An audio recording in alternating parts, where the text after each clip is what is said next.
Running between the wickets is a vital part of batsmanship. You've just seen a prime example of how not to do it. Let's see if they can do it correctly this time.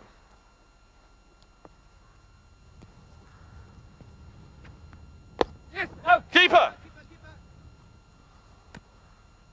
Okay, well, you've just seen him do it correctly. That was very good. Dave Richardson is called early, sent Jonty back. Jonty's got back easily. So that's the key to running between the wickets. Calling quickly. Let's have a look at the points we need to avoid. Jonty has started running before calling. And the biggest crime, both players are ball watching.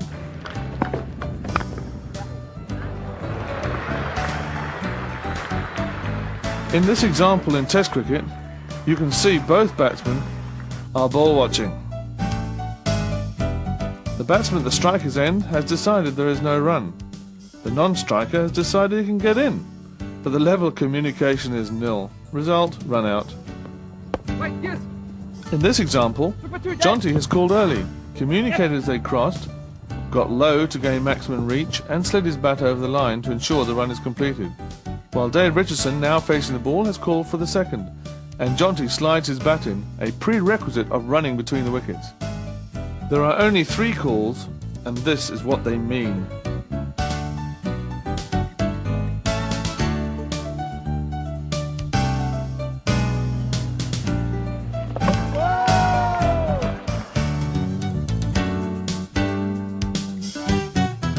Jonty, you're the next man in. Do you get nervous? Of course I do.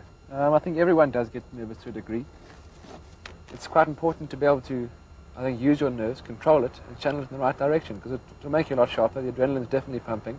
And if you can control your nerves, I think you can go out to the field being really sharp. What preparation are you going to do now, just before you go in? Well, I like to get out and have a look at what the bowlers are doing, see the state of the ball, see if it's swinging or not. We're quite fortunate we've got the television, so we can look at the replays in the change room and just see where the fielders are, where the better fielders are, if the guy's left-handed or right-handed, where the singles are, and if we're scoring in a one-day game, where we're scoring, where we aren't scoring. So by the time I get out there, hopefully I've got a game plan already. Yeah, on the way to the wicket, any tips for the boys? Well, I like to get my feet moving. You know, it's quite important. I think the first ball you face, the bowler obviously wants to get in the right place, and you want to be ready for it. And if your feet aren't moving, if you're a little bit nervous and you're a bit tentative, you tend to stiffen up a bit, and then your feet don't move. And I think in cricket, I like to run a bit in the spot before I get out to the wicket. I might look a bit like a prancing horse, but by the time I get there, my feet are moving and my adrenaline is flowing in the right direction.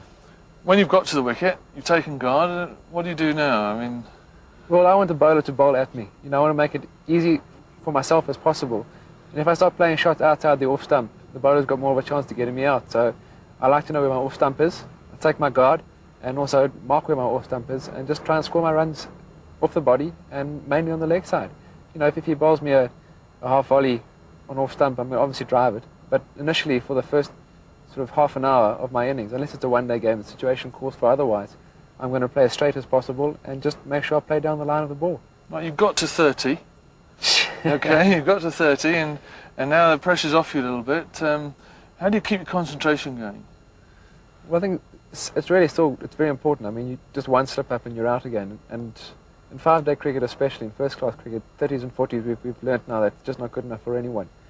And you've got to keep treating each ball as it comes. I think the biggest mistake you start doing once you've got 30 or 40 is premeditating a shot. You think, well, if he bowls it here, I'm going to play it. Well, the next ball I'm going to play it to leg side, or I'm going to sweep it. I'm going to sweep it for 4, rather than just play each ball on its merits. I think it's important that you remain focused on each ball. You remain focused on each bowler as well. Especially if you've got to 30, you probably have 1 or 2 bowling changes. You've got to get to know what each bowler's doing, and make sure you've worked out how the pitch is playing. When you've some batsmen that I've talked to like to go up in 10s. Do you use that method at all? I like to use that in a partnership, not for myself in 10s, but batting with the other guy. Right. I just find if you're setting a total, if you say, okay, we're going to score 100, that's quite a daunting sort of task. And between the two of you, if you're scoring at 10s, between the two of you, I could score 1, and he might score 2 boundaries in a 1, and we've got 10. So it takes the pressure off me. Whereas if I'm thinking I must score 10s, then if I go with a few overs without scoring, then I'm putting myself under a bit of pressure. But if we're doing the 10s together, I do find it takes the pressure off both batsmen, because if I have a good over and he has a bad over, at least we're still sticking to our task. You got to 50. Is that a danger period for you? sort of a relief period, or are you looking to sort of go on from there? It is a relief, but I also think I think the biggest danger area is about 60 or 70, because after 50, you always get told to start again.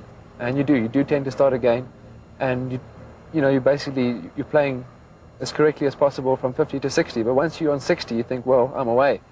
And you play a few more shots than you would, say, between 20 and 30. So by getting to 70, that for me is a danger period, between 70 and 100, because straight after 50, I tend to start again and do concentrate for the next 10 or 15 runs. But then after that, I get a bit loose. So it'd be quite important then, once you get to that danger period, or you recognise that danger period, that maybe you should take guard again, have a look at the field again, compose yourself, get ready again. Would you agree with that? I think it'd be really useful.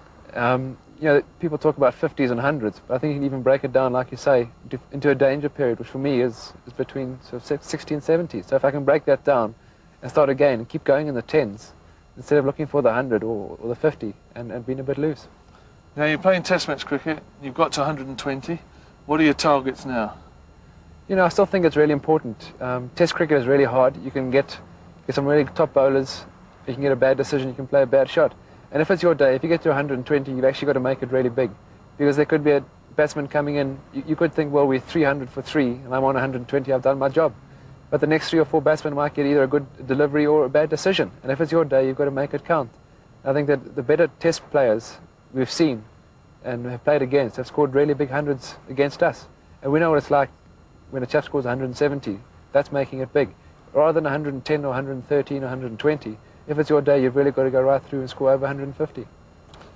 That's really good advice from a really good test cricketer. And all of you who listen to that, it's important to build an innings and work hard on it.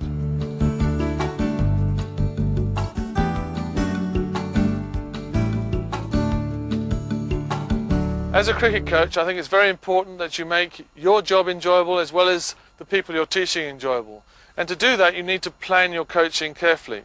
And what I've done is used here a cricket coaching school term planner to get you through a school term season. For example, in a school term, you might have 9 weeks in which you're going to coach cricket. Therefore, I think each practice should include a skill. For example, in week 1, you might teach the bowling, the action, and the grips. Each session should last 2 hours plus, and if it's very hot, maybe you have to cut that down. You break down the whole week, Monday, Tuesday, Wednesday, Thursday, and Friday, and you use different age groups, under 13s and under 14s, or if you're in a primary school, under 9s and under 10s.